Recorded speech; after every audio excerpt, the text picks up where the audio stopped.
नमस्कार दोस्तों, स्वागत है आपका हमारी इस खास वीडियो में, जहां हम बात करेंगे धरती के सबसे तेज जानवर चीता के बारे में। इस वीडियो में आपको चीता से जुड़ी रोचक जानकारियां और भारत में चल रहे प्रोजेक्ट चीता के बारे में विस्तार से बताया जाएगा। तो चलिए बिना देरी किए शुरू करते हैं। दोस्तों, चीता नाम एक संस्कृत शब्द से आता है जो है चित्र का, जिसका मतलब है द स्पॉटेड वन। क्योंकि एक चीता के बॉडी पर लगभग 2000 से ज़्यादा ब्लैक स्पॉट मौजूद होते हैं। आपकी जानकारी के लिए बता दें कि चीता इस धरती पर 10,000 सालों से रह रहे हैं। 2012 में 11 साल की सारा नाम की चीता ने मात्र 5.95 सेकंड में 100 मीटर की दूरी पूरी की थी। इस रिकॉर्ड की तुलना में ओलंपियन उसेन बोल्ट ने यह दूरी 9.58 सेकंड में पूरी की थी। क्या यह अद्भुत नहीं है? चलिए अब बात करते हैं भारत के प्रोजेक्ट चीता की। भारत में जब मुगल शासक अकबर का शासनकाल था, तब उसने अपने शौक के चलते 10,000 से भी ज़्यादा चीते पाल रखे थे। लेकिन भारत सरकार से अकबर के शासन के खत्म होने के करीब 300 साल बाद सन 1952 में भारत सरकार ने चीता को एक्सटिंक्ट यानी कि विलुप्त घोषित कर दिया। दोस्तों, भारत में चीता की पॉपुलेशन डिक्लाइन होने के कई कारण थे, जिनमें एक मुख्य कारण था ओवर हंटिंग। उस समय राजाओं और अंग्रेजों द्वारा चीतों का शिकार किया जाना उनकी रॉयल्टी दर्शाता था। इतना ही नहीं, चीता को मारने के बाद अंग्रेज उनकी हंटिंग ट्रॉफी बनाते थे।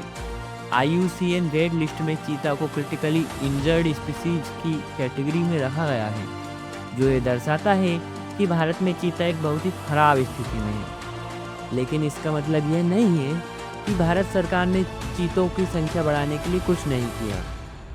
भारत में चीता को लाने का पहला प्रयास सन 1970 में किया गया और इस काम की जिम्मेदारी डॉक्टर रणजीत सिंह जी को दी गई कि वो ईरान से चीते लाने के लिए नेगोशिएट करे, परंतु यह प्रयास असफल रहा। दोस्तों, आपकी जानकारी के लिए बता दें कि डॉक्टर रणजीत सिंह एक फॉर्मर IAS ऑफिसर थे और उन्हें चीता मैन ऑफ इंडिया के नाम से भी जाना जाता था।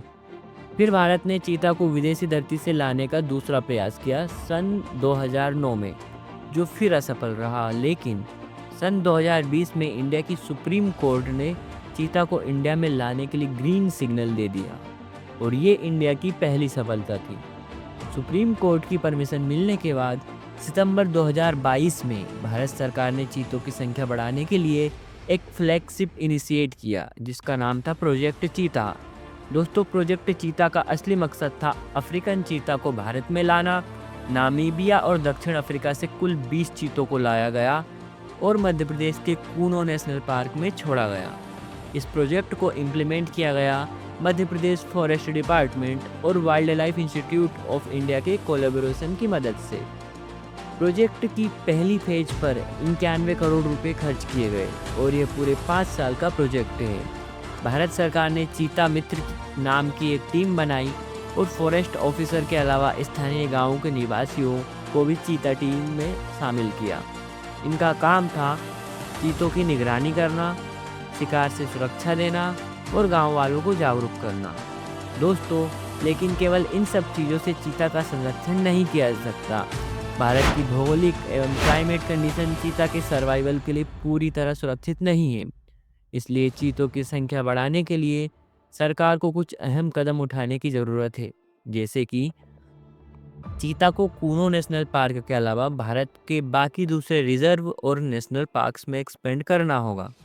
चीता के इकोसिस्टम को इन्हेंस करना होगा, क्योंकि एक चीता को रहने के लिए 100 स्क्वायर किलोमीटर लैंड की ज़रूरत होती है, जबकि कूनो नेशनल पार्क की कुल लैंड केवल 749 स्क्वायर किलोमीटर है।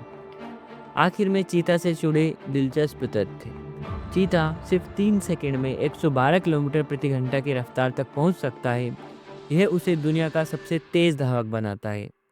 चीता का एक्सेलरेशन किसी स्पोर्ट्स कार से भी ज़्यादा होता है। चीता कंजर्वेशन फंड के अनुसार चीता एक छलांग में 21 फीट तक की दूरी कवर कर सकता है। तो दोस्तों, ये थी चीता और प्रोजेक्ट चीता से जुड़ी हमारी खास जानकारी। अगर आपको ये वीडियो पसंद आई हो तो इसे लाइक करें, शेयर करें और हमारे चैनल को सब्सक्राइब करना ना भूलें। जय हिंद, जय भारत।